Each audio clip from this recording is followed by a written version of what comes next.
get some volume here so I can hear my thoughts. Good morning, good morning, good morning. Yeah, man, that's the morning yawn. Yeah, man. Like, do you ever wake up like that? Like, I do all the time. Oh, man. There's a big, deep stretch. We gotta do it again.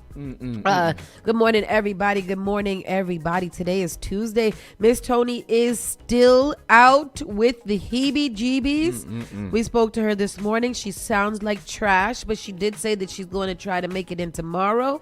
As long as it's not contagious, we're fine with that. But, you know, if it is, she's got to stay home. Take your time. Definitely, a lot of people are getting sick right now. Oh, yeah. A lot of people are sick. Man, oh, man, oh, man. And how are you doing today, Rockstone Triz? A quick check-in. I'm good. I'm taking it easy, man. Okay, you're taking it easy. I was here. I'm about to do some work today. I have a couple of ideas, so I'm about to execute. Okay. Execution. You know what I find about a lot of creatives is that creatives are more so visionary than executors because the brain just doesn't. Well, I can visionize. And then I exercise.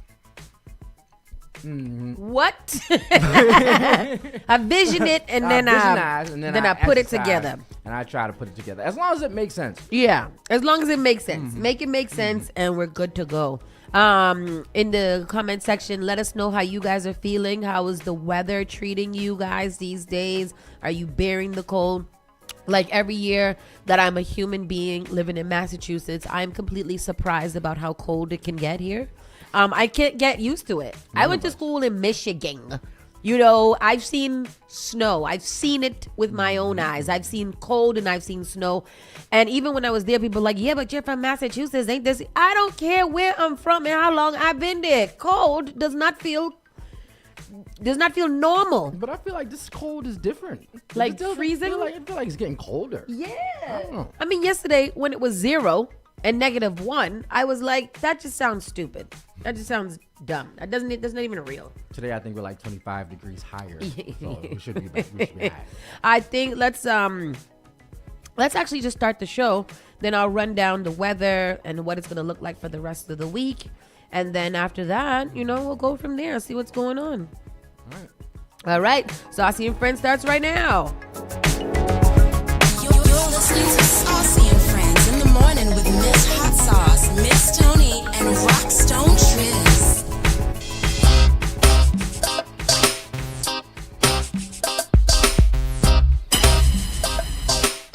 You're listening to Spark FM online.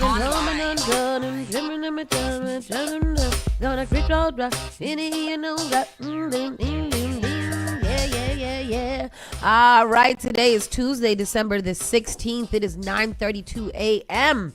The weather today is cold as hell again, but it's a little warmer than it was yesterday. Currently it's 27 degrees, but it feels like 33. I've not been much better than yesterday. But why it feel like 33 and it's only 22? How you know that it feel 33 to me? It feel 27 to me. Today we'll reach a high of 35, a low of 20. Cloudy conditions expected around 4 p.m. The highest feels like temperature will be 37 around 11 a.m. For the rest of the week, it's summertime. Tomorrow's going to be 44. Thursday's going to be 45. And Friday is going to be 60 to damn degrees. Wow, there we go. That sounds. That's how we die. That sounds more Tristan, that's how people die. It's going to be raining and 60 degrees. Some people going to have to die. That's crazy. It's right now 20 degrees. And on Friday, it's going to be 60 degrees. Climate change is real, people. That doesn't make any sense at all. That is absolutely Y'all wild. President don't believe it's real, though. Wild work, huh?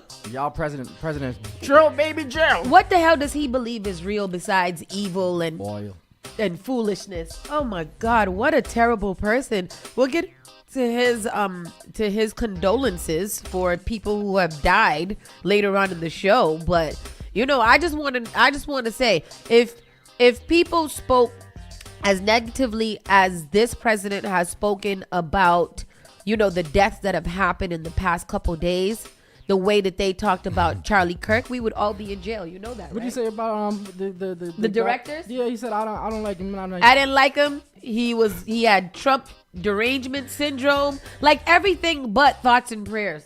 This is the gentleman that was killed. What's his name? The again? director, yes. It's in the news. Bob Rayner, Rob Rob Rayner, Rayner, yeah, and his wife. Did you hear the details around that? We'll get into that later as well. Don't forget, people, Black Nativity is playing at the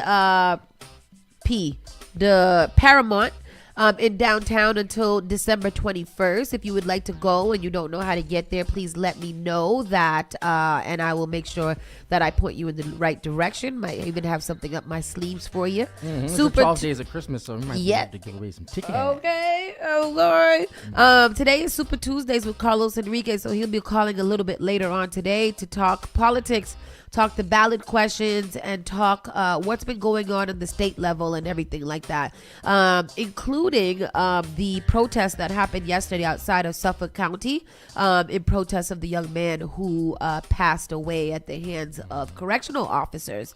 And don't forget, Brunch and Burners has been rescheduled to late January. We'll put out the official date soon, but tell a friend to tell a friend that we're just pushing it back so you guys can make sure that you have a wonderful and amazing holiday season. Let's get into the roundaway news then.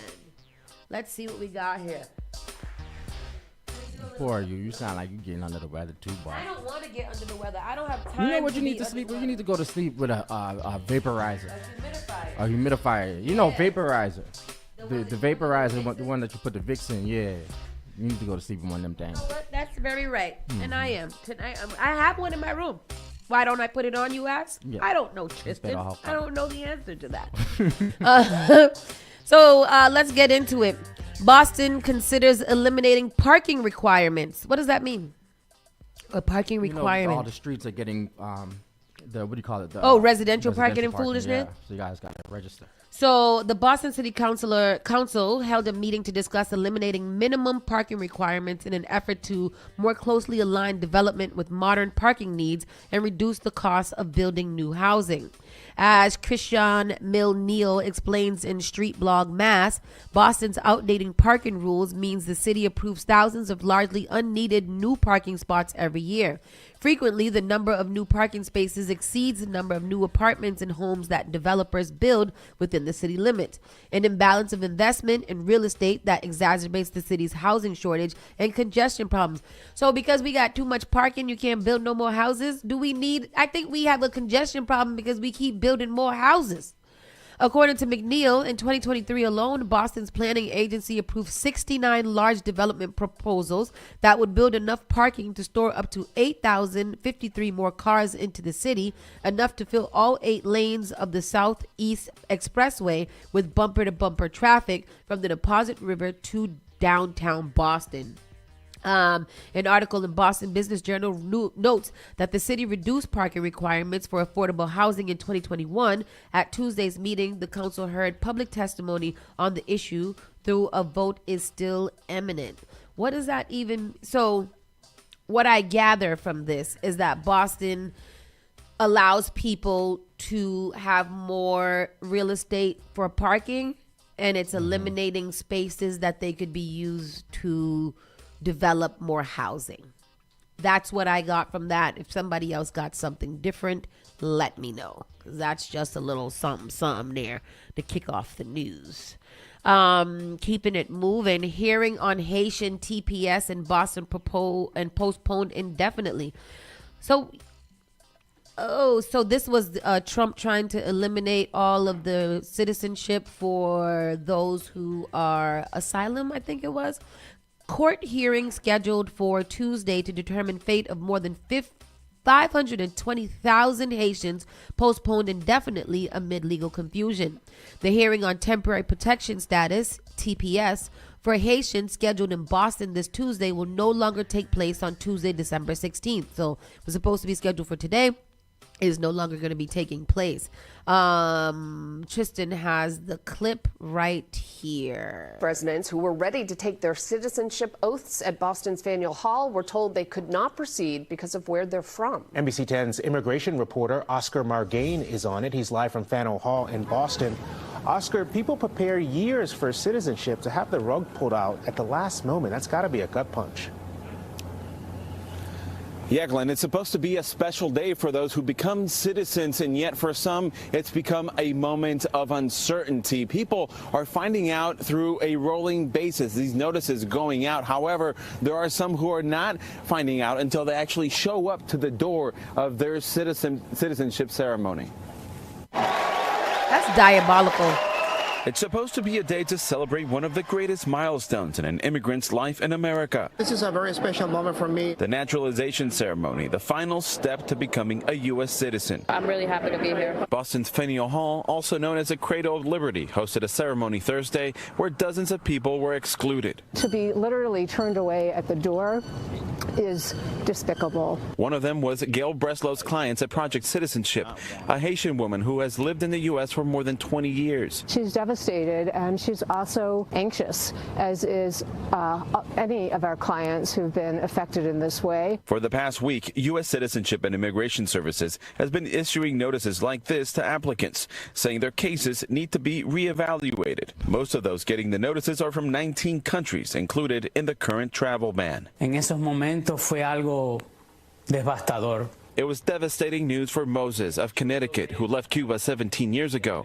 He's approaching retirement and has a pending heart surgery. I just want the government to consider all the people who have come to do good for this country, says Moses, which helps make the country better, and not to continue with this approach. The process to become a citizen takes about 3 to 5 years. It requires an application, an interview, and a test, plus hundreds of dollars in fees. This is one more example of the cruelty of this federal administration. Boston Mayor Michelle Wu knows the process well, helping both her parents become citizens. It takes a lot of effort and preparation, and so I know how much these families must have put in and how excited they must have been at that moment. Yeah, man.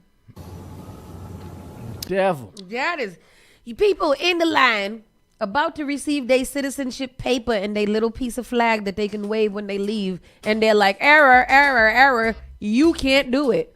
What? How you mean? Y'all better give me my little flag, my little American flag, so I can voted represent. for Donald Trump. Yep. Hello. He said nah. Hello. Hello. And that be the problem right there. I don't know why he hates Haitians so much. It's so weird to me. It's a crazy obsession with Haitians and He doesn't like Somalians. dark-skinned people. Yeah. Yeah. You're right. Mhm. You're right. You are very, very right.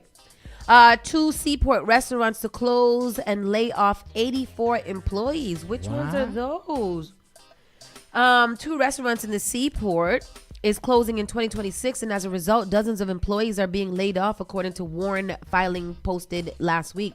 Boston Business Journal first reported that Worker Adjustments and Retraining Notification Act filing would require companies with at least 50 employees to give 60 days notice before a mass layoff.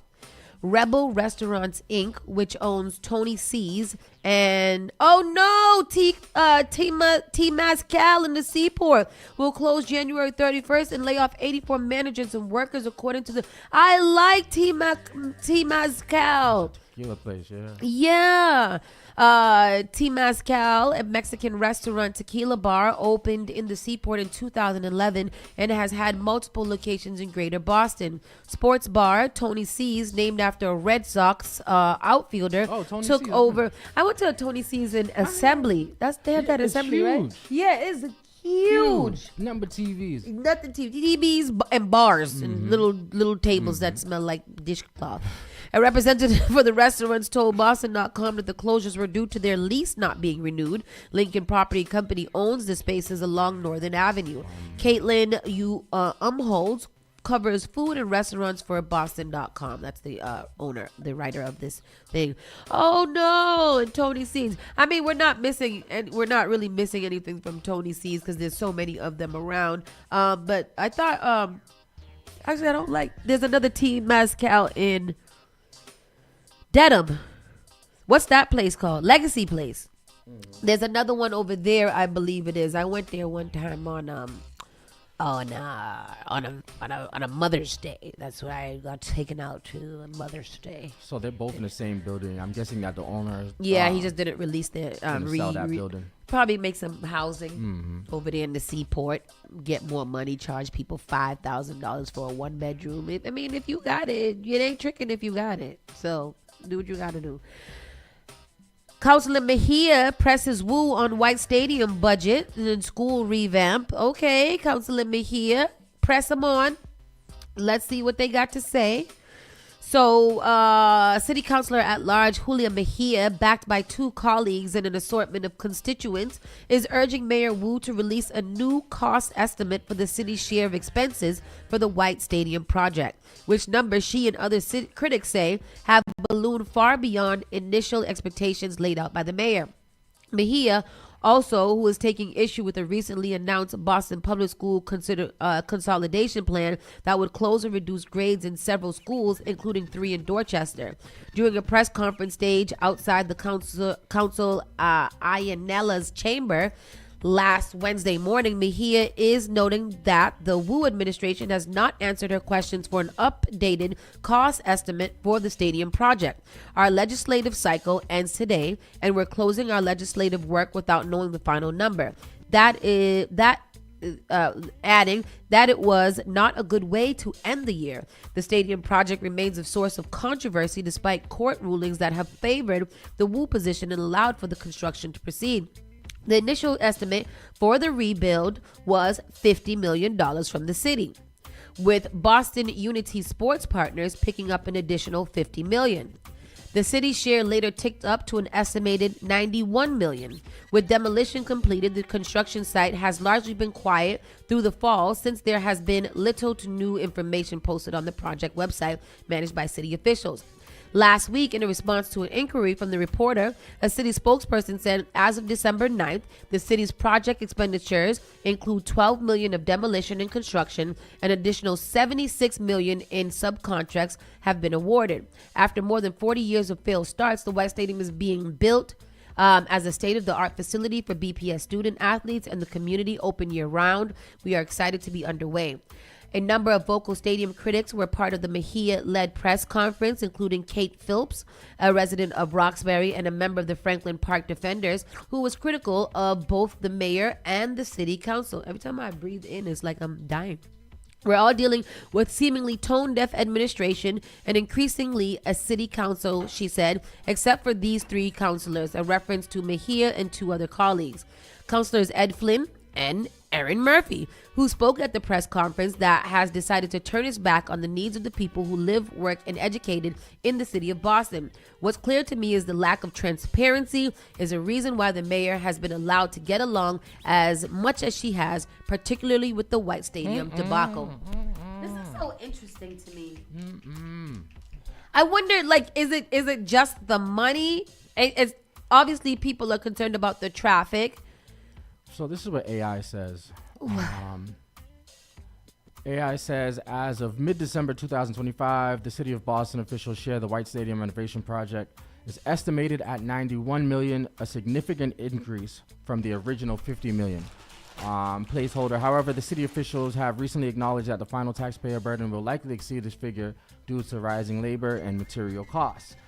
Latest spending and budget figures of December 2025. It says that official estimated $91 million, the current expenditure $12 million, committed funds $76 million, and then the contested projections. Critics and political rivals citing internal worst case scenario documents have claimed that the city's share could reach up to $170 million. $170 million. Golly. Because when did they say that we were supposed to hear the final number? I thought it was early next year. I don't know. Remember they had asked earlier and they were like, they can't know until something else happens. I forget what that was. When are they going to be back in the building? They're quarterly, I believe. I'll check the calendar and see because, you know, it's what they could be here and tell us what they want to hear. I wish I could get them and Mayor Wu in together. And Legacy. And Legacy and Mayor Wu in together. And politicians them. Yeah, because I want them to. I want the three people, the city, the Legacy partners, and then the community to have an actual conversation, because I don't see why everybody's so confused about what is happening. When they tell me what's going on, I don't be confused.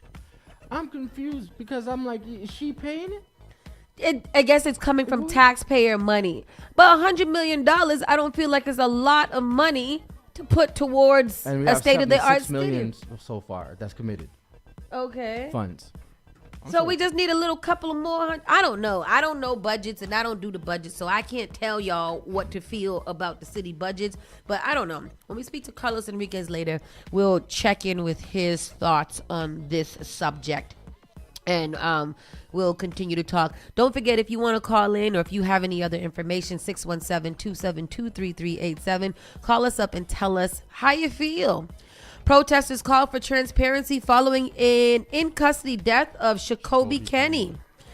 So this happened yesterday, Monday. They protested outside of the jails.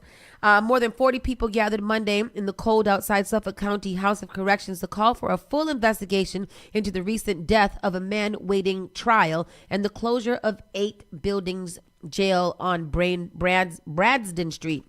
The group, organized by the Massachusetts Bail Fund, is seeking more information on the death of Shakobi Kenny, a 32-year-old incarcerated man who died last week. The Suffolk County District Attorney's Office said Kenny died at a local hospital after becoming unresponsive at the South Bay House of Correction. The DA's office said it is investigating the death along with the Boston Police Department. The Suffolk County Sheriff's Office did not respond to requests for commitment from GBH News. A representative had earlier told Boston.com that it also was investigating the death. Officials claimed Kenny assaulted officers and was acting erratically, but prisoners and their advocates are questioning the official report. What's this? Is this an actual video or is just I'm just showing the Suffolk County Sheriff's Office did not respond to requests for commitment. Did I just read that? Yes, the Suffolk County Sheriff's Office did not respond to requests for commitment for comment from GBH News. At the event, protesters chanted, "Release the footage." One spoke about a family member who had died at the facility. Another spoke of concerns about loved ones in there.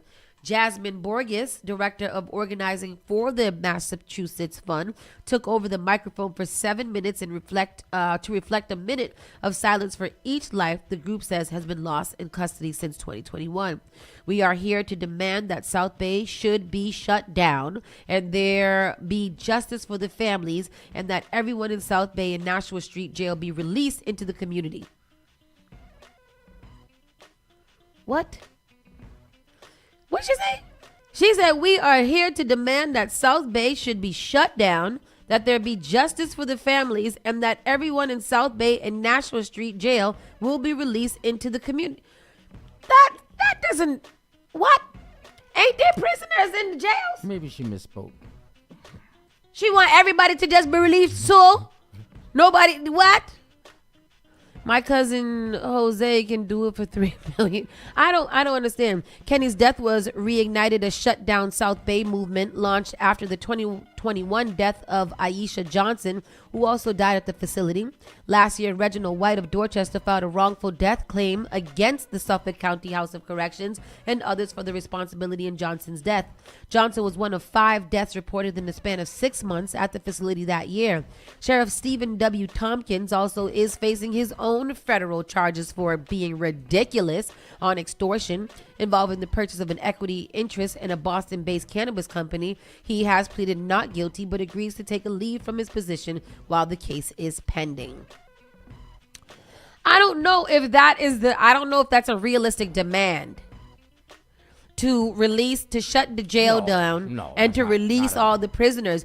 I feel like it takes away from the message when we get crazy, you know, like there should be, I think the demands of demanding a independent medical exam, of making sure that correctional officers, body cam footage, and any footage in the jail is released so that they can do a good whatever. And then since there clearly are bad behaving correctional officers in there and maybe unsanitary situations, there should be maybe an overhaul of the jail, but I wouldn't say completely shut it down of law enforcement culture, period. Yeah. So this one that we're talking about is the one that's on the highway. So like if you get on Mass Ave, you can wave to the people. That jail seems so nice from the outside. The jail seems nice from the outside. One former detainee who requested anonymity. How you say that word? Anonymity for fear of retribution told GBH News on Saturday that he saw some 15 to 20 officers beating Kenny after handcuffing him.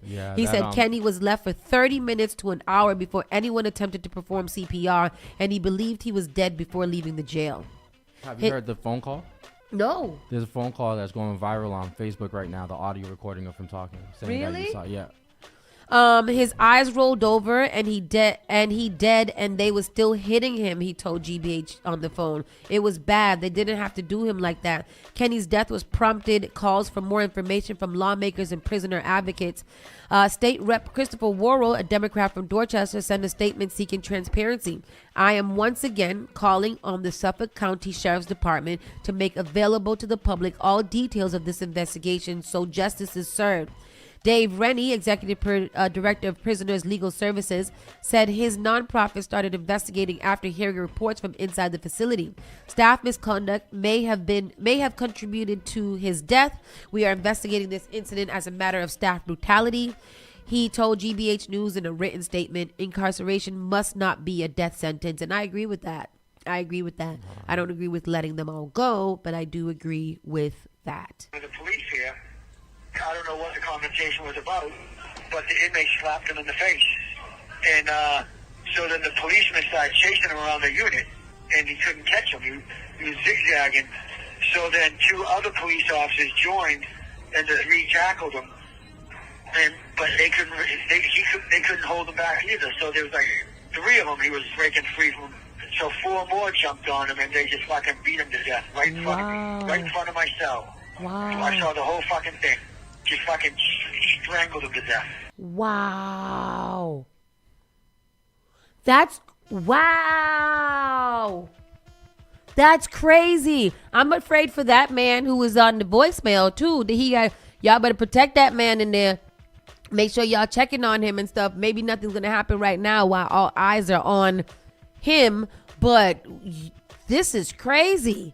That's crazy. They just strangled and beat the man down. And I am inclined to believe the prisoners because that was the first thing that we started covering the story on was the actual one of his jail mates account of what happened. And he even said it has happened to him as well. He was just able to survive the situation. So I'm that is terrible. That is absolutely horrible. And I'm sorry to that man. Massachusetts celebrates record-breaking AP exam performance among public high school students. Let's go, Massachusetts. That's what I'm talking about. There's some good news. The Healy-Driscoll administration recently announced that Massachusetts public school students are breaking records in advanced placement exam performance with a notable 55% increase in students scoring 3 or above since 2021. As per data from the College Board, in a move lauded for its impact on educational accessibility, the state has expanded its free waivers allowing a 26% surge in AP test takers nationwide between 2021 and 2025. This initiative comes hand in hand with Massachusetts funding nearly 91,000 AP exams for about 50,000 low-income students, significantly increasing the financial burden of nearly 100 costs per exam. Reported first by the official Massachusetts government website, the numbers speak to the state's commitment to enhance college readiness. Okay, Massachusetts. It's probably documented all from 2 schools. Because I don't know if they did all, probably Wellesley and Waynham. And where'd you go, Marlboro? ridiculous. This is a very long article on the children and their school process, but that is very good for them. Really happy for Massachusetts. We need to keep doing good. And Councilor Worrell is back in the news. He presses campaign for city council presidency. Okay, so it seems like he's getting a little vocal as well when it comes to the Boston City Council president race. We already know that Julia Mejia kicked that transparency pledge open. City Councilor Brian Worrell said Monday that he's pressing forward with his candidacy for the council presidency next month, despite the fact that one of his colleagues has already declared victory in the contest, which I don't feel like she should have declared victory yet. I'm still a little perturbed by that. On November 10th, Councilor Gabrielle Coletta Zapata of East Boston announced that she had secured enough support among colleagues on the 13-member body to succeed current president at charge, Councilor Ruth Z. Louisiane, who cannot stay on as president due to term limits. The next president needs at least 7 votes to secure the gavel. The vote will take place on the day that the councilors and Mayor Wu are sworn into office on Monday, January 5th. I am definitely in the race, and the vote is not until January 5th, said Worrell, who represents parts of Dorchester and Mattapan in District 4. I am under the impression whether in real estate or getting something across the finish line in City Hall, it's never done until it's pressed, sealed, or closed. You can't count anything out early. And again, that's what I think too. Even if Gabriella had secured all the votes, I think that shouldn't have been announced until at least December, until maybe this week or something like that. I don't know why she did it the day, like a couple of hours after an election day. Yeah. Nobody voted you in. There was no vote taken. People said they would vote for you, but I don't know if that should have been made public as of yet. We're going to take a quick commercial break, and we come back. We'll be speaking to Carlos Henriquez. We'll get into a little politics, and then we'll go from there. You're listening to Saucy and Friends in the morning with Miss Hot Sauce, Miss Tony, and Rockstone Triz. It's the 12 Days of Christmas on Spark FM. Listen for the jingle. Happy Holidays from Spark FM. #1 for urban and Caribbean music. You can be the lucky winner of the day. Did I win? Oh my God! By calling 617-272-3387 for your next chance to win. Are you serious?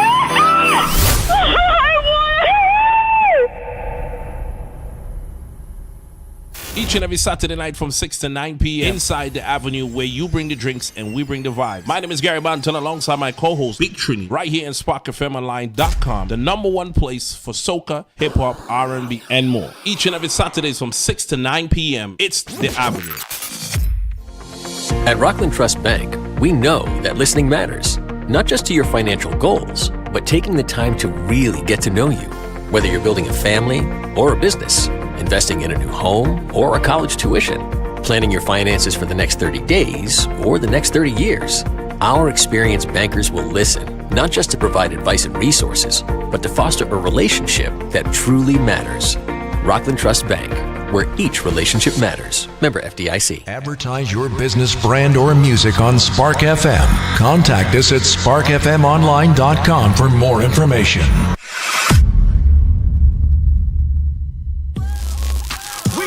Boston's new home for urban Caribbean music. Spark FM. Spark FM. Playing all your favorite hits from reggae. Spark FM. If you no mess with we, you are gonna see a million. We got the Congo long just like the Amazon. Spark FM. I know that life is not easy. No say we are for win. Walk with the camera like Jesus. Soca. Hip hop. Yeah, we on and we going crazy. R&B.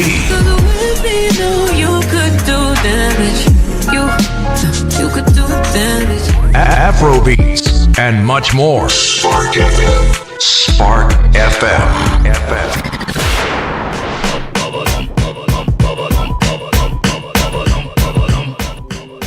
I see booty. I said booty. I said booty. Good morning, and we're back. Spark FM Online, #1 for urban and Caribbean music. Right now, we're gonna get Carlos Henriquez on the line with us, and we'll go over some ballot questions that whole city council president situation, and many more things. Yes. We are calling you now. Answer the telephone. I don't know why he ain't hearing it. Let me see. All right, we got to call him back. Bump, bump, bump, bubba-dum. Unless he got a different number. Do he got a different number? There he go. No, that's not it. What's the number to go?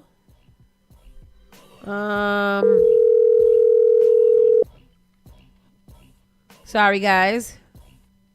We're gonna figure that out. Yeah, we're gonna figure that out. 870. This one. Is that a 617 number? As we wait to get him back on the phone, some of the things that we'll be discussing today is the ballot questions that are coming up. Well, they're not going to be. When is the primaries? That's usually in where? I don't know when that is. I know that the final one is in November. So when is the actual? Yeah. Did he pick up yet? Oh, you picked it back in. I thought you were gonna ask AI. You asked. Oh, sorry. Ask AI. When what's the area code? 617 primaries? Let's see, for 2026. Huh? Okay, for Pass it to me again a lot. 2026. Oh shit! Sorry. Everybody's start poops. September 1st. September 1st is the primaries. That's when they were. That's when we will know when we can do our votes, our first vote. And here we go. Give me a second. You guys like my stalling techniques? Come on, black man. Where you at, Los? He just asked me if we was calling him. Nah, but I'll call it. All right, so I think so. I don't know who puts numbers in phones anymore without putting the area code. But yes. Sorry guys, I'm doing 20 things at once. In the meantime, as Tristan tries to get that up and going, let's just go right into the national news so that we can prevent any radio silence going on. Let me see your the phone again. Let me see your phone again. Try it one more time. Let me see. Let me see. So Trump doubles down. So yesterday, Trump was out doing his thoughts and prayers and condolences, and it got a little creepy because Trump really goes crazy when it comes to the people that he doesn't like, and that's concerning to me.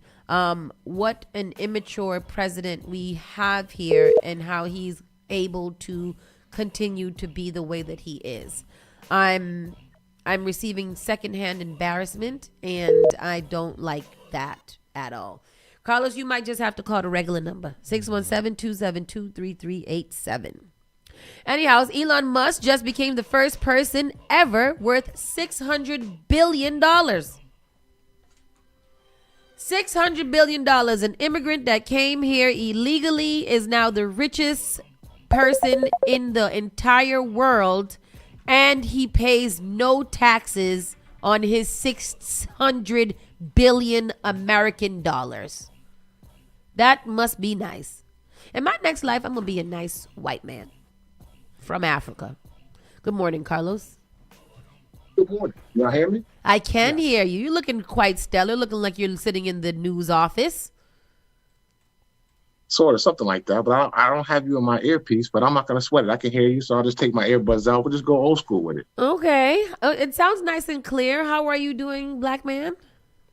That's all that counts. You know, I'm battling my demons, but I'm doing okay. You know, I hear you.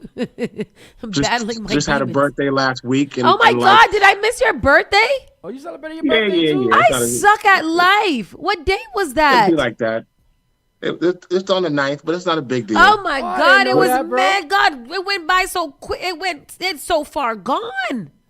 The 9th. It's in the past. You talked to us on the 9th. Hopefully they'll give me another one next year. Hopefully I'll get another one. Carlos, next year. you were on the phone with us on the 9th. You didn't tell us it was your. No, the day. Yeah, Yeah, I think so. Yes, yeah, I think you're right. Terrible. What's up, bro? I'm the 11th, so shout out to the Sag team, Sag in the building. You know, terrible. There you go. Was I have my camera on the Sagittarius right orientation? jovial? Yes, there it you is. go, Sagittarius. An idealist. But the truth of the matter is, I was kind of in a I think a lot of men go through this, especially black men. But I was kind of in a funk. I have a bad habit of measuring. My life and accomplishments where I think I should be. See, that's why I wanted to say it out loud today, because I know we don't talk about it with others. We just go into our little dark place like, oh, I'm supposed to have a house by now. I'm supposed to have this much in the bank by now. I wish I didn't do this back then. And you get lost in your mind. It can be a really dark place.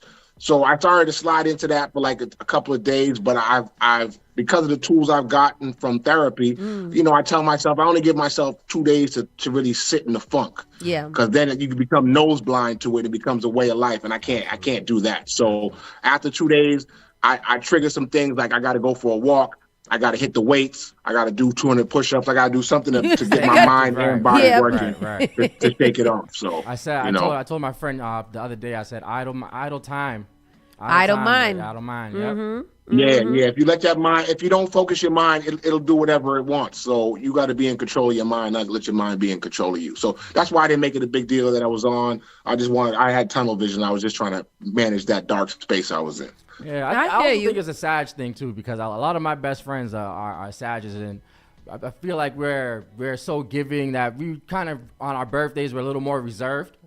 We're not really. We don't even tell people it's our birthday. I was talking to somebody yesterday. Like, I don't list it on Facebook. I don't want a whole bunch of people who I didn't speak to for 364 days to pop on all of a sudden and be like, "Oh, happy birthday, Los!" Like, nah, I'm good. I'm good. I appreciate the well wishes. But I don't check my texts. I don't check messages, anything on my birthday. People get mad at me, but I don't know.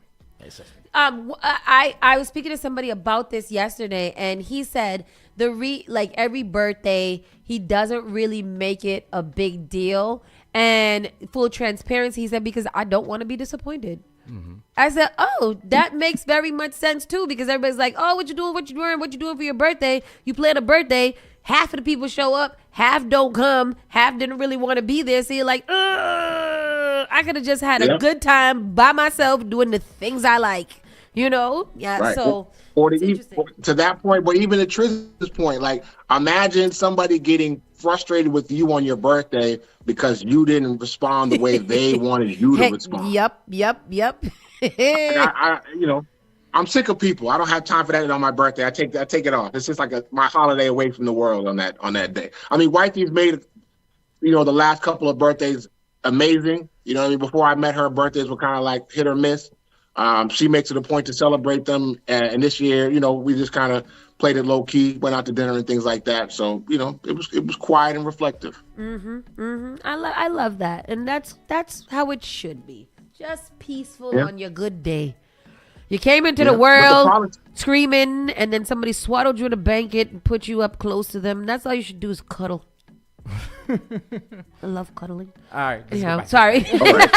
All right. Okay. There was a couple. I see what's on your Christmas list. I see what you asking Santa for. For cuddling. A little swaddling action. Yes. I wonder if there's adult swaddles. Anyways, a couple of things that we do need to touch on today. I know we're going to get into ballot questions, but 2 things. 3 things, actually. We're going to do Council Mejia pressing for White Stadium budget. Just want to get your thoughts on that. We'll also be talking about the city council presidency, because Councilor Worrell is not dropping his bid for the seat as well. He's outside. Yeah. And then the Suffolk County Jail situation, they had a protest yesterday. We have some abolitionists who want to shut it down and free the jails. And then we have other people that are calling for an investigation, a transparent investigation, probably independently, so that we can find out what's going on. Not sure which one of those you want to start with, because we can segue into the ballot questions, or if any of those ballot questions align, then we can kind of do a little twofer. Well, let's start with what happened at Suffolk House of Corrections, because I was vocal on that. I did put out a video because I was waiting to see how long it was going to take for one of the elected officials from from the community to speak up, and hopefully with colleagues. And so I know, based on our conversation we had last week, that they were aware of it. We were kind of waiting to see what their action with the community was going to be like. Since then, I know a letter has been written by both State Representative Chris Worrell and District 4 City Councilor Brian Worrell, calling for an independent investigation. I think they hit a lot of the details that you should hit in a letter. If I'm being critiqued, I wish there were more. I guess if I had a wish, I wish there were more of their colleagues signed on to it than just the two of them. And I don't know if that's a collaboration issue or everybody needs to do their own letter. That's just a different tactic. So that's separate than the actual issue of what happened at the jail. I don't really believe in everybody doing their whole letter. I think that it's a collective. I think that it's a big enough issue that all of them should be on it, because wouldn't everybody from any of their areas could end up at Suffolk County? What kind of annoyed me too is that, like I said last week, I think Erin Murphy puts out a damn letter about everything all the time, every day, all day long. A street lights out, she need to write a letter to the mayor's office to let them know that they're doing such a terrible job.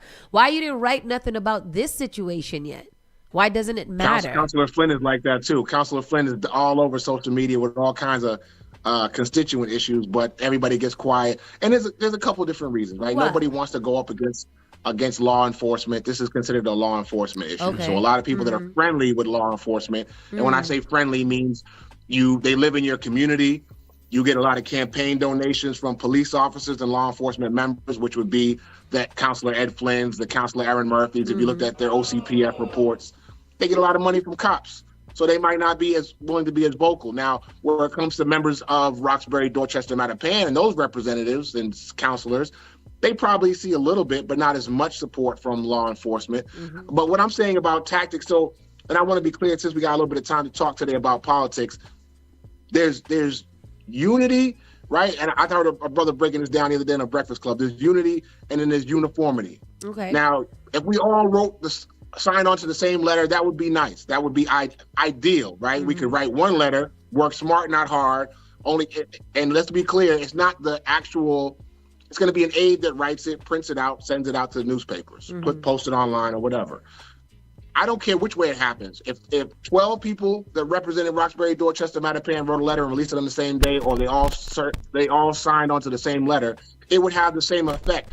The effect that you want is having multiple leaders moving in the same direction. And I think that's what's missing. To only have 2 out of however many, whether you represent a geographical area or a racial or ethnic demographic that you feel is subjected. That's the part where I feel like it's missing. There should be more state reps. There should be more state senators, and there should be more city councilors that are signed on to that letter or have released their own letter in the meantime. So, it leaves it open to the abolitionists. I don't know how I feel about abolishing jails. I get it in theory. I don't get it in practice, though. Triz, you an abolitionist or no? No, not at all. Not at all. We do need some correction. We do need some people. Some people need to be incarcerated. They need to be in jail. Man, the type of stories that we be hearing of people just released from jail and go out on a wild goose chase, hitting people with trucks and stabbing people in the eyes, all kind of stuff. It'd be crazy over here. Yeah, and so ideologically, I get the abolition, and, but for abolition of the jails to happen means there's a lot more in the system that needs to be abolished, right? Yep. Before you can abolish jails, you probably need to abolish poverty, right? Because poor, hungry people are going to steal some food, or they're going to steal something of value to get some money to get some food. So there's other things that you'd have to abolish before you abolish the jails. And I don't, but that's ideological. Yeah, more than anything, I think there needs to be reform in the jails immediately. Yes. That was another part I was going to say. You mentioned correction, and there's time for self-reflection and self-correction. And I'm not going to knock. I don't want to knock 100% of programming that goes on behind the wall, but I will knock, let's say, 90% of it. And I'm talking about any correctional facility. Most of the programs What do you mean when you say programs? What does a program look like? They offer anger management, and they offer drug rehabilitation programs, and there's mental health programs in there, right? But there's a level of cultural competency that the people offering those programs, are they certified? Do they really get to the root issue of what led that person to be there to begin with? If you grew up being a child that was abused for 15 years of your life, and you develop anger and violence, and you get arrested for assault, and you get confined for a year or so, is that anger management class going to change you? Maybe it does, maybe it doesn't. Not. I think. Yeah. So that's it could, but we could have more people doing more mental health work, more accredited people, not just COs or not just people that are contracted there for a check. It can be done better. Yes. It can be done not better. A lot of correction. I also just don't understand why the jails have to be that crazy in general. Like we constantly hear things from not only Suffolk, but many other jails. The jails aren't. It's the people. The correctional officers per se. No, but the jails be nasty too. They be like unsanitary living facilities and things as such. No, that's not true. I remember I've been incarcerated. I've been incarcerated. I know. I can tell you. I didn't.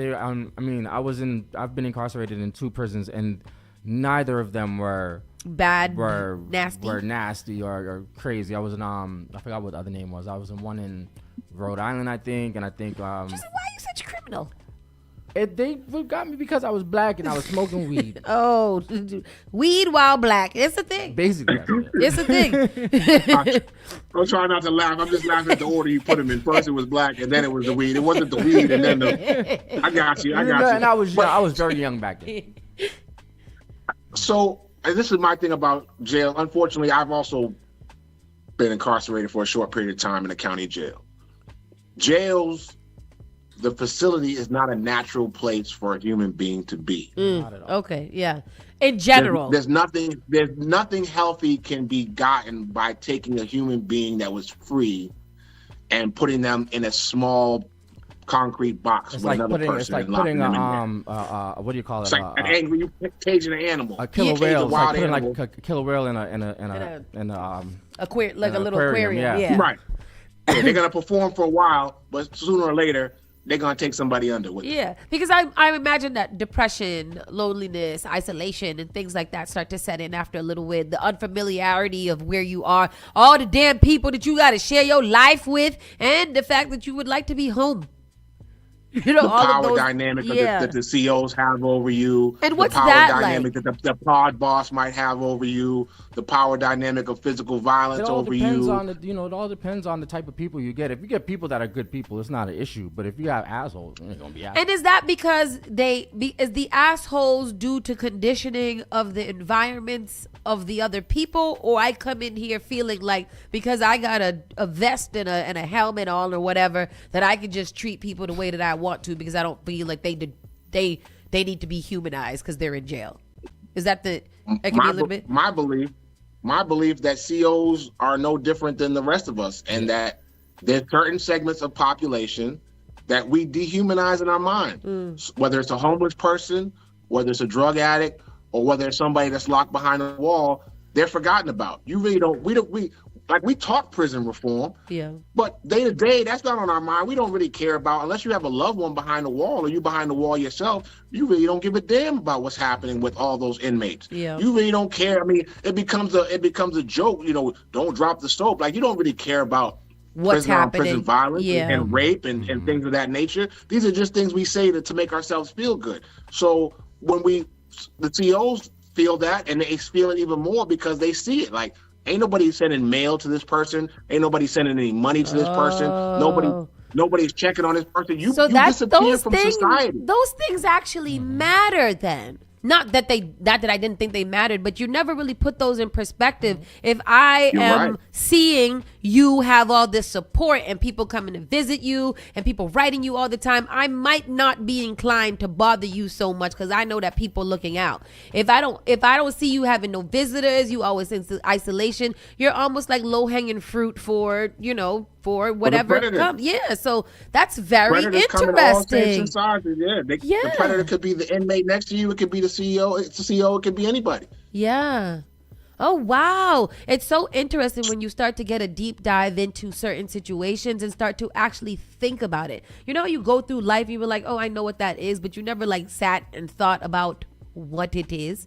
You know, so very interesting.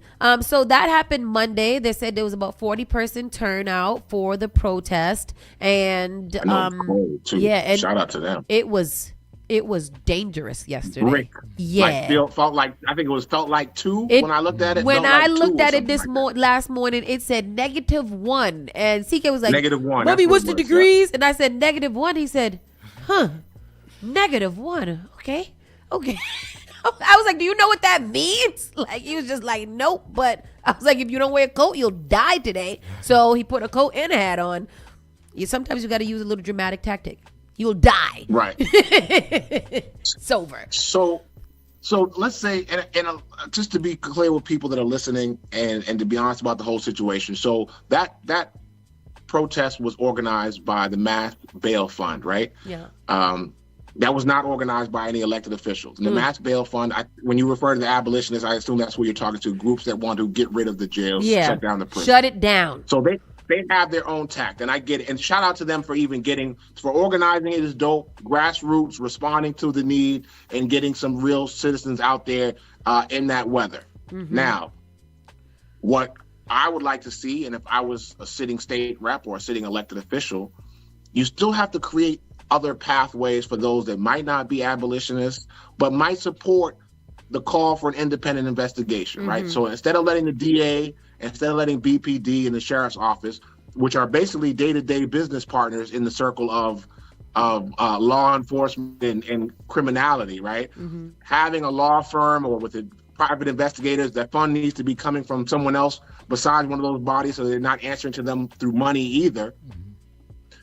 Where I would like to see a petition. I would have started a neighborhood petition to call for that. Not only would I wanted my colleagues to sign on to that letter and show up with me, I would want my community to sign on, because not everybody can make it down there and stand out, right? And that might not be indicative that they don't care. They just don't have the time to be there on a Monday at 3:30 with work, children, families, etc., or that cold. So where's the online petition? Where is the building the support, the grassroots in the neighborhood? The same way Mass Bail Fund could do it, throw together a flyer and a bit.ly and a petition. Elected officials can do the same thing, and I still see that lack of leadership. It's glaring. It's glaring. And but I do hope that Larry said independent investigation. He said, so it don't matter because this elected official wasn't there. I don't think that's what he's saying. I think that when elected officials are involved, it gets a little bit more it applies a little bit more pressure than just an organization that's out there. Like, yes, an organization is out there, it caught the news, and they are protesting, versus state officials or city officials put something together and are able to actually press the court for information in real time, in real life. So I'm not sure if that answered half those elected officials are frauds. That's why they weren't contacted. And that could be, what I'm advocating for is a both. It's not an either or. It's a both, right? It's in tandem. Like there's power in numbers. Yeah, exactly. So elected officials are more powerful when their citizens walk with them, and citizens are more powerful when their elected officials walk with them. When they have elected official backing, yeah, because now you have different levels. You take it one here, you can get to the next level. They can call in their peoples and keep on investigating. I like the approach of all of it. We literally are stronger together. But everybody, everybody want to be the puppet master, and nobody want to be the circus animals. I don't know if I said that right, but whatever.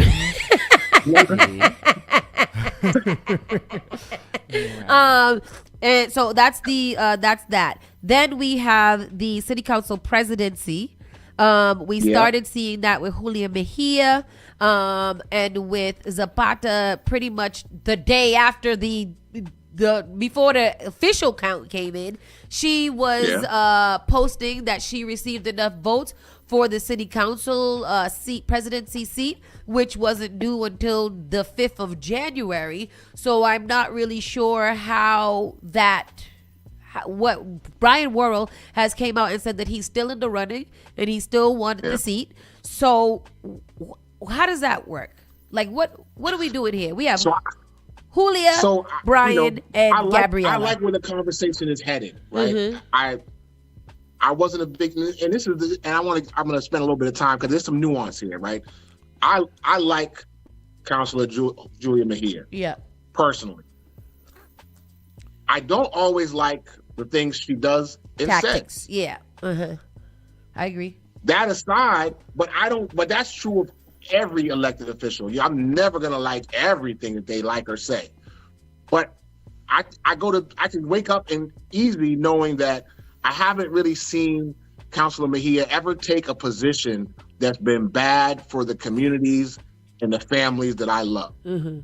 I've never seen her do it. So I find peace in that, right? So she gets this conversation started. I wasn't a big fan of how she got it started, but she got the ball rolling. Now the conversation is going. Councilor Gabrielle Zapata made the claim that she had enough votes. And that's cool. That's how it's always been.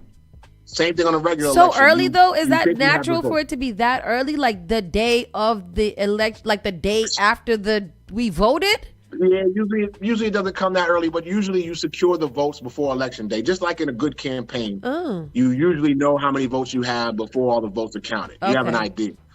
Now, maybe she jumped the gun, but regardless of whether you think you have the votes, you don't have the votes until they're voted and counted. Mm-hmm. So until, like Councilor Worrell says, until they have their first meeting and the votes are in, it's not her seat. It don't. Yeah. That's how I feel about it. Someone can change their mind. Because that way that he can be like, oh, I spoke to 6 other people too, and they said that they was going to vote for me too. I don't got to tell you which ones, and now we all trying to figure out who is who. Because I'm going to go, I don't know. They could change their mind at any moment and be like, nah, I'm with Councilor Worrell now. How do they decide? How do they decide who they're going to pick? Like, because she don't know what she could do yet unless she gets the presidency. So how am I okay with just being like, okay, Tristan, if you get in, then I'm gonna vote for you? What if? Right. So how to decide that? Shout out to Chip Greenwich and the couples have started to write some op-eds to really explain this to people, and I'm glad the conversation is going on. So the first job of the city council president, or one of the jobs, the most visible parts of the city council president, is they become acting mayor whenever the mayor is away for a certain number of days. I think that's very important too when we decide it. Without even leaving, and I don't mean leaving the job. I mean if Councilor Wu goes to France for 7 days, or to Nova Scotia for 7 days, sends a letter. Mm-hmm. She sends a letter to the city council and says, "I'll be away for 7 days." And in that, whatever the certain amount of days, I think after the third day, that the city council president becomes the acting mayor until the mayor returns.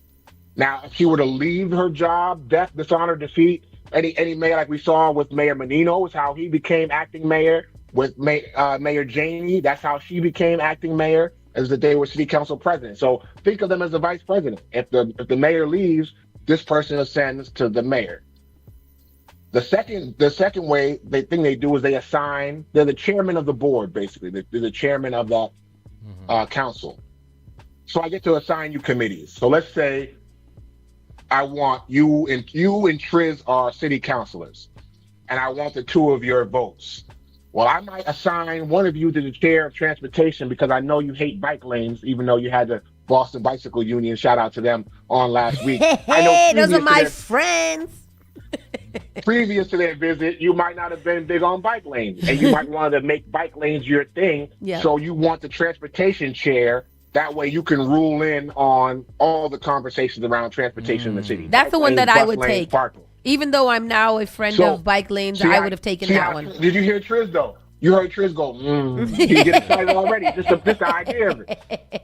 So I would tell Triz, if you vote for me president, I'll make sure that you're the chair of this committee. Oh. Now, not only are you the chair of that committee, but now all the transportation people that sell transportation cones and cameras and things like that might start donating to you because they want to dominate the conversation. You know what I mean? If you're the chair of education, you might get you can dominate the charter versus public school conversation. And you might get donations from the charter school supporters to be pro-charter. And you might get money from the... The more I hear, the more I learn about politics, boy, I tell you. See what I'm saying? It's such a... And when... What he said, and then the counter of when people be like, oh, I'm not into politics. Bro, do you understand how very much into politics you are without even being into it? Like your likeness is being shared around and like, oh, I can get hot sauce on your team. Really? I didn't say so. That's crazy. So I'll take you deeper into that's just the city level. I'm gonna take you a quick aside. At the state level, the same thing happens, right? There's more committees. So there's a state rep I came into the House with named Mark Cusack. He is the Democratic chairman of the Energy Committee at the state level, in the state House. They want to have conversations about whether they can regulate rates. You know, you see your energy bill going up every month, how much they can charge for delivery. So just by being chairperson, he gets lobbied by advocates of people that want to regulate it, but he gets even more money from the energy company. They just dumped $12,000 into his campaign account and the campaign account of the Speaker of the House and many other people in leadership to decide whether this conversation and this bill can come out of committee and get voted on the floor, or whether it dies in that committee and never comes to the light of day to get a vote. That is the machine that's happening every single day through money and lobbying. And then when you take it to a bigger level, when you think about what's going on in the presidential administration, now you understand why these people act that way, because it literally is beneficial to them personally. You give me money because you don't want gun control. The NRA is going to put $60 million in your account. Of course, I'm not saying nothing about gun control. There you go. And that comes back to the residential homeowner stuff we were talking about with State Senator Nick Collins and the mayor's bill. You know, every group has what's called a lobby. I don't want people to think that's a bad word. A lobby is just a group of people who are putting pressure on somebody. I don't like it. It can be your kid. Your kid's got a lobby. Your kid's got a lobby for bedtime. You got more than one kid, they lobbying you like, I want to stay up later. I want to go to McDonald's. There's a lobby. They're on you over and over. They're emailing you. They're asking you. Sound like a con man. Sound like a con man. Well, that's not necessarily. It's just pressure, right? If you want something, you go for it. If the community, that's why I said the community part is important, because the community should be its own lobby. Now, we always say, well, we don't have no money. Now, we got money. We just spend it on different things. If 50,000 people spend $1, you got $50,000. That's a big amount of money from everybody just putting in $1. Yeah. Right? So we just don't lobby. We haven't gotten involved because we believe that it doesn't affect us.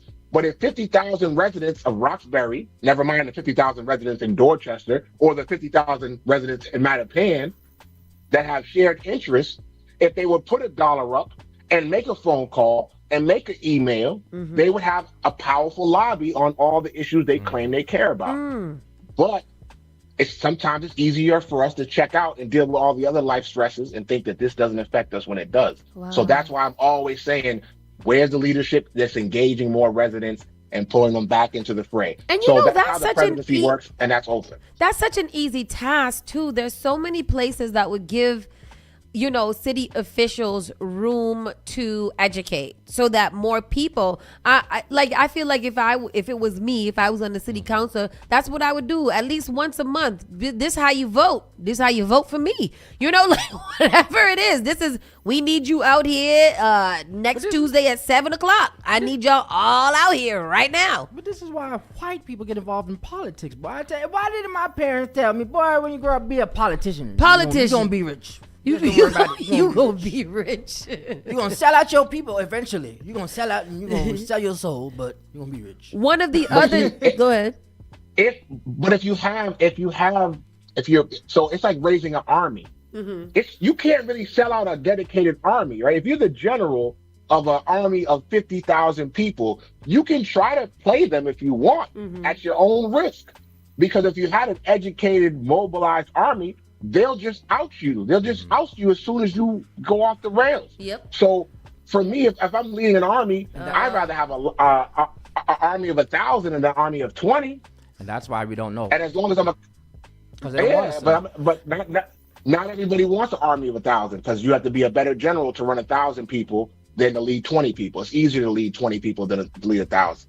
But that's to our own detriment. And both sides have responsibility in that because it shouldn't even be optional. It shouldn't even be optional. I agree with, and then if I take it again to the other whatever, Donald Trump said he loves the uneducated. And I'm not saying, like that type of uneducated, but if you're not educated in politics and how it works, like you just now said, I don't need a whole army of educated people. I need a couple. And then the rest of them will follow suit because they don't care to know anyway, so I can say whatever I want to them. That's so interesting. I'm about to get into politics. Christopher! MLK has the right. Everybody talks about MLK, and next month it'll be all over the place. MLK Jr. always spoke about good people staying quiet in times of trouble, right? It was like the white moderates not doing their job and making sure that there's racial justice. But it's not just the white moderates. Sometimes it's us. Sometimes we got to look in the mirror because we stand silent when this is going on. We bear responsibility to it. It's not just leadership. If you saw something wrong happening and decided I'm not getting involved and you gave yourself a bunch of reasons why not to, my vote doesn't count, nothing's ever going to change. Unfortunately, I was saying this is a problem for our people. Our people are always putting themselves in that predicament where they don't want to be involved. They just want to be naive and ignorant. And this is where we always find other people, the white people, the Latinos, the Asians, they'll come out in droves to come for our defense where our people are just not there. And this is the problem, is to get everybody activated, get everybody unionized. Human nature is difficult to tame, to lead. But again, we need unity and not uniformity, right? We just need everybody. We might all be educated and not agree, but we need leaders that are okay with that. We need leaders that are okay with arguing and fighting about certain things. So to swing into a quick pivot point, one of the things that's coming up on the ballot is same-day voter registration. Oh, with the IDs and things? Well, the studies show that this would have a benefit to impoverished communities, Black and brown communities, because we need the most engagement, according to us and according to studies, right? So it removes the hurdle of having to get you to register 21 days in advance before a primary that happens in September. I heard that question earlier. Oh, are they doing? Always in September. Okay, yes, it was September 1st to be exact. We know now. Yeah, it's usually the first Tuesday. It's usually the first Tuesday in September. Sometimes, and then the finals are first Tuesdays in November. I feel like sometimes they have election days near my birthday, which is later into September. What are those ones? They move them based on Labor Day and any holidays that it might conflict with. They might move it around every now and then, so you can see it move a week or so. But it's usually the first couple of weeks in September. I have seen it be the third week of September sometimes, but they try to keep it as early as September as possible. So. The same-day voter registration is basically says, I have a summary, but I don't want to bore y'all to death, right? Let's list the basics. You have to be 18 years old to vote. Yes. 18-year-olds can sign a contract. They can get a credit card. They can go into the military, get trained with a gun, and kill people overseas. Or maybe even in the United States now, based on how the new commander-in-chief is rolling. So this would allow you, instead of having to register 21 days in advance at your registry or at a registration table, you should be able to walk into your ballot place. At 18, we're assuming that you have some form of government ID, or maybe a utility bill, or maybe a school ID, right? So they have valid photo could be documentation showing the individual's name, address where the individual resides, a current utility bill, bank statement, government check, residential lease, wireless telephone statement, paycheck, current student fee statement, or other document from a post-secondary school. If you could show one of those and then basically sign an affidavit saying, I am who I say I am, under penalties of perjury and jail, you sign it and you go vote. How do you feel about this offhand, first initial thought? I'm fine with it, because that's what your voter fraud is not as rampant as they try to make it seem. And if you're caught doing voter fraud, which very few people do, then you should be punished for it. But it's not like Listen, if we were committing voter fraud, we wouldn't be having arguments about being represented in leadership. There'd be more of us, right? Because at least in cities like Boston, we have a pretty good voting bloc that just doesn't come out to vote. We have voting age population that doesn't vote. So I'm fine with people being able to have more access to the polls. I don't understand why we would create another barrier. This is something I advocated for and was on board with a long time ago. I also don't know why you got to register 21 days in advance. You know, like a lot of people do things very, very last minute. I could wake up the day before and be like, damn it, I forgot to register to vote. And now I can't vote because I didn't do it 21 days ago. That's a long time. And the crazy thing is that threshold is even lower because you think about the registration form you fill out 21 days in advance. No one asks you for an ID. They sure don't. They just take your signature, and maybe the first time when you go to the polling location, they might match the signature and see if your signature matches. But that's it. They're not pulling it up and checking a photo in the database and go, okay, yeah, this person is this person and this person lives there. So this is actually kind of the best of both worlds for a bipartisan bill, where you might get some photo ID and a signed affidavit, and more people are voting. And so that's one of the things that'll be on the ballot. Voter fraud is basically fraud because it's zero. The amount of voter fraud in America is 0.0003%. This is what Donald Trump is upset about. That 0.3%.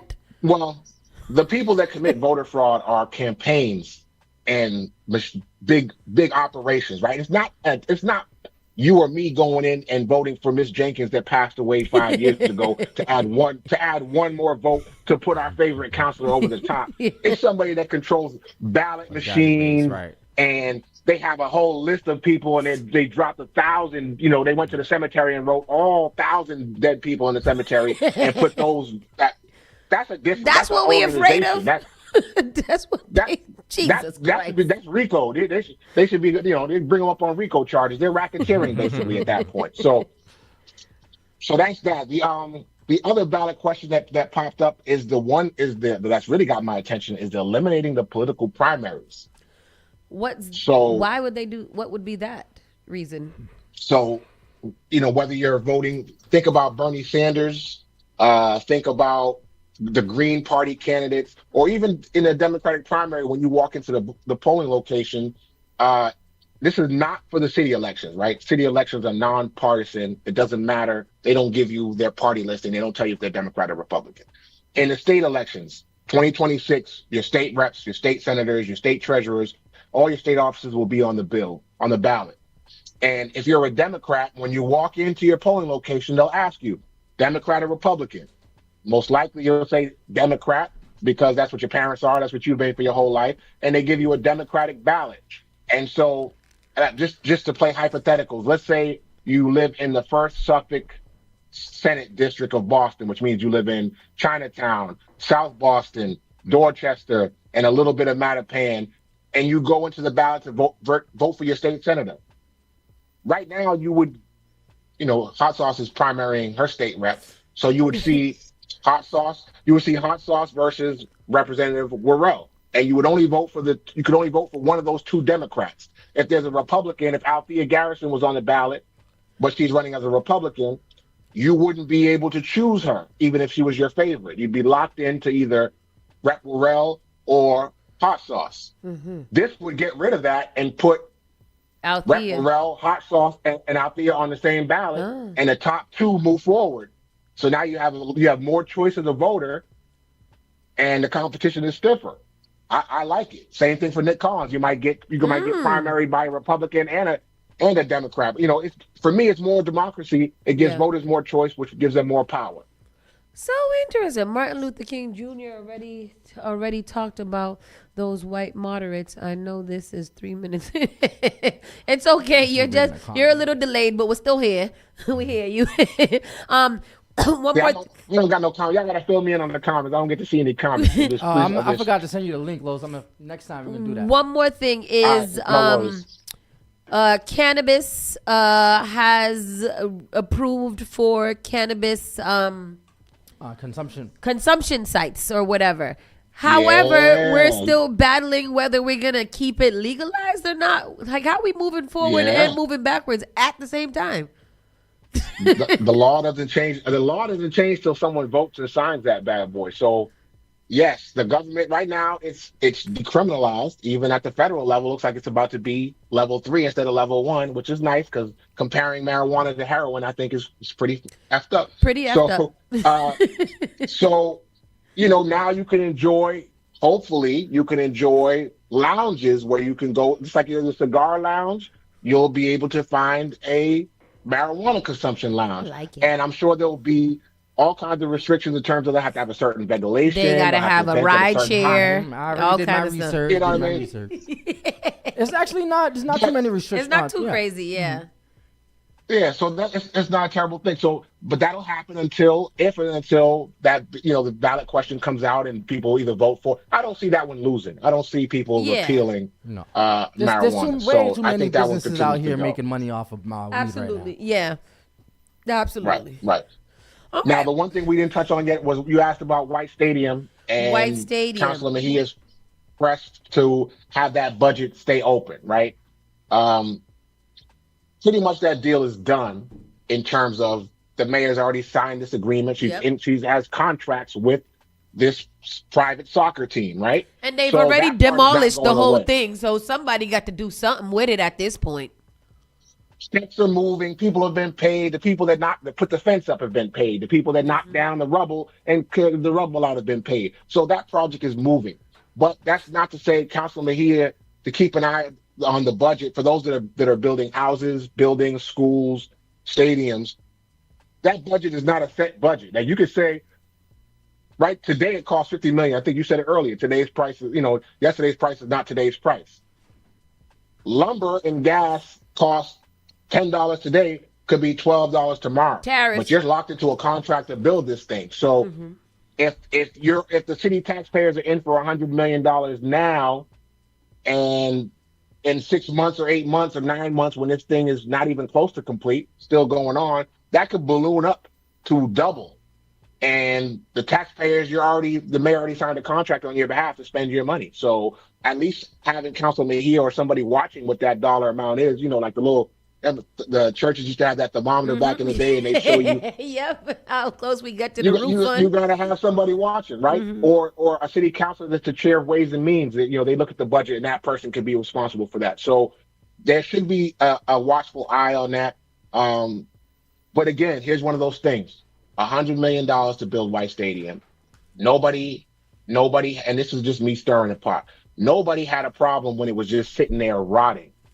When the weeds were taking over and the zombies were, it looked like World War Z. It was fine. Yep. That's what I see. When the kids weren't using it at all, it was fine. But now that it's being redeveloped, people are like, oh, what's the kids' access to it? It's a fair question, but it's kind of weird timing. So if you're concerned about that $100 million, we should be concerned about how much money the city is paying to police wrongful police actions. Okay. All right. Because that number is quickly exceeding what White Stadium will cost, and that happens time and time and time again, and it just gets swept under the rug. Like there's, I know people are emotional and don't like. Some people don't like the mayor, and some people run against the mayor and say bad things about it. Not everything is attributable to the mayor's wrongdoing, right? And so we have to be responsible when we look at tax breaks or tax cuts or how much money can be raised from traffic enforcement. I got into an argument about traffic enforcement. You can increase something one spot and it could decrease something somewhere else. Yesterday, I was driving the other day and I was like, we can make all the money we need from the city from people triple parking. If you're triple parking, you deserve a fine of $200,000 because why are you 3-4 lanes deep into Blue Hill Ave at 5 o'clock because you feel the need that you are so important, you got to run into Sun's Pizza for a slice of pizza and triple park. It's got to stop. It's got to stop. So human nature, that's what I said, human nature is wild trying to govern it, right? And I understand that sentiment. I feel that I curse out the double parkers outside Franklin Park and et cetera as well. I understand it. But here's what the government side is responsible for. So to ticket them means I have to have, and this is where it's split, there's management and then there's policy. I have to have traffic enforcement, right? Whether it's BTD or BPD, right? The transportation department or police department. For parking violation, I can use BPD. For moving violation, I have to use BPD. This is contract rules right now. I can't use a camera. I have to use a live police officer. It costs the city, it costs you, the taxpayer, to have BPD or BTD write that ticket, right? That's a salary. That person gets paid every week. They got benefits. They're going to get a retiree's pension if they spend 10, 20, or 30 years in the city. So there's a cost that comes with that. Now, I'm not arguing pro or con. I'm just saying there's a responsibility to actually weigh what that means. And some of it is supervising, right? Are police officers in BTD in the right space?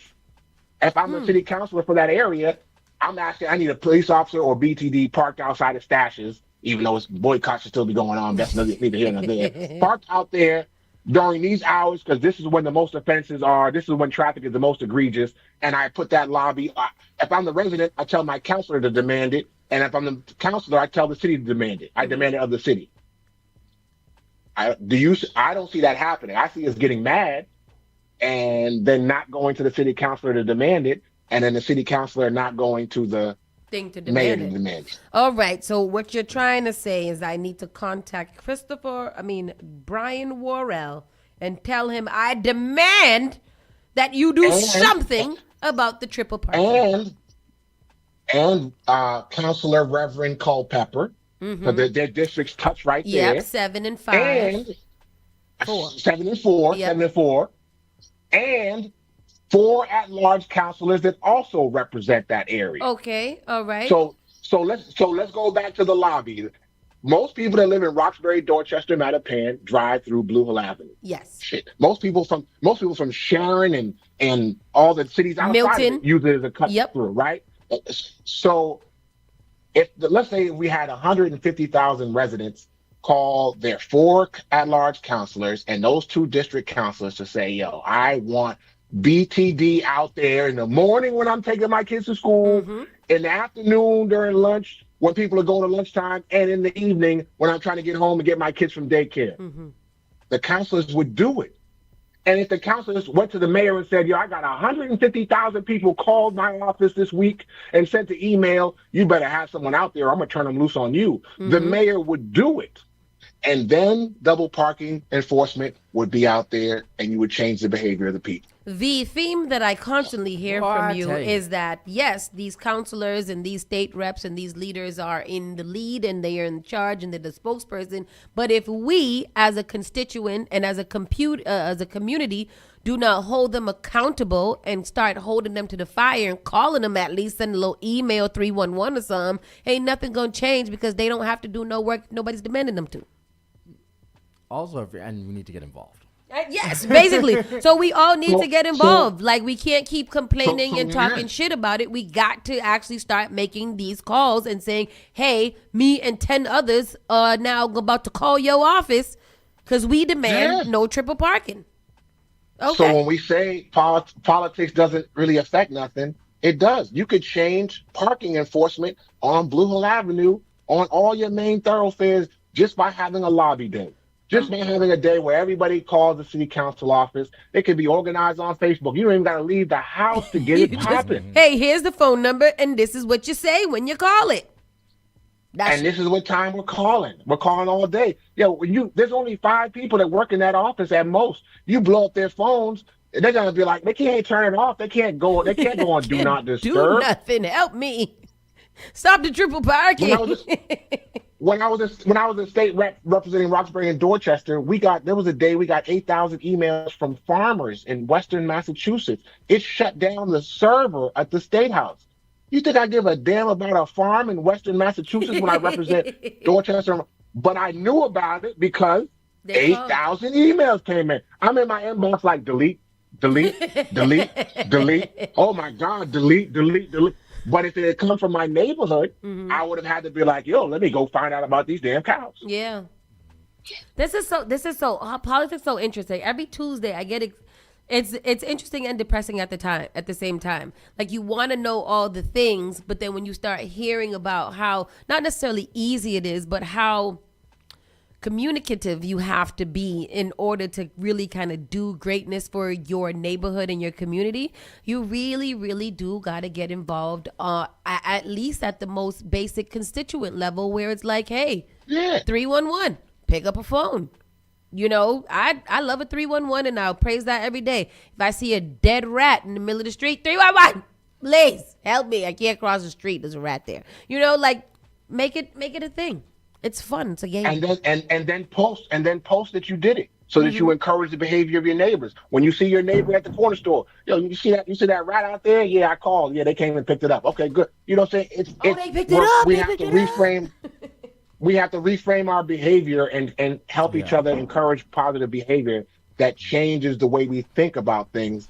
Otherwise, we're left out. And so, yeah, you're right at a very basic level, and there's levels to it. Everybody don't got to be the counselor. Everybody doesn't have to run for office. You don't have to be on a ward committee. Maybe you just lead a tour in the spring and you bring your counselor and your 10 to 10 neighbors. Maybe you have a little, there's a million ways you can do it. But excuses is not going to be one of them. I like, we're going to end right there. Many ways to do it. Excuses is not one of them. I like that. We're going to leave right there on that because we have hit our mark. Damn, we've been talking to you for a long time. But it's good. It's good educational conversation. Miss Tony today. Yeah, thank you very much. We appreciate you so much for that kindness. She's a little under the weather. No, but this is really, really good. I'm excited about this. Right, as we were talking about 2 hours ago, Mayor Wu released a video statement that Madison Park has been funded for a reconstruction. Oh, wow. And I am really excited about that because that was my only qualm against White Stadium. I'm for the project, so I don't really have any whatever. But I like fairness. So if we're going to do a big facility for sports and stuff, I think we should have an equal state-of-the-art facility for the trades and for technical stuff like Madison, and Madison needs to be made a priority. So I'm glad that conversation is now moving forward with funding behind it somewhere. So yes. Yeah. Now if they could just keep a principal for more than 8 months at a time, that would be good too. But yeah, it's apply for the principal job at Madison. What I gotta do? Don't do it. What I gotta do? Don't do it. Stay right where you at. Stay right where you at. Fine, I can't do nothing funny. Have a good day, y'all. Bye. Thank you, Carlos. Talk to you soon. Yes, so that was Carlos Enriquez. It is Super Tuesdays, and we went a little overboard because these are the things that might not be as fun as entertainment and all these other things, but these are the things that actually matter to us as a community here in Boston. There's things that we hear in the news all the time. We always have these questions. The questions lie and stop with you. If you got a problem, make it a problem online, tag your counselor, call them, email them, whatever. But every Tuesday, meet us back here so we can get more into what is going on in Boston and our areas. I'm not sure if there's any real... There's stories and stuff all over the place, but, I don't know. Energy bills in the U.S. have increased 13% since Trump took office. Everything has increased. Everything has increased. We are no longer a free world. Nope. Yep. Well, we'll get into these things more tomorrow. Keep it locked right here, Spark FM. More topics, news, and entertainment coming up. You guys stay blessed and stay warm. Bye.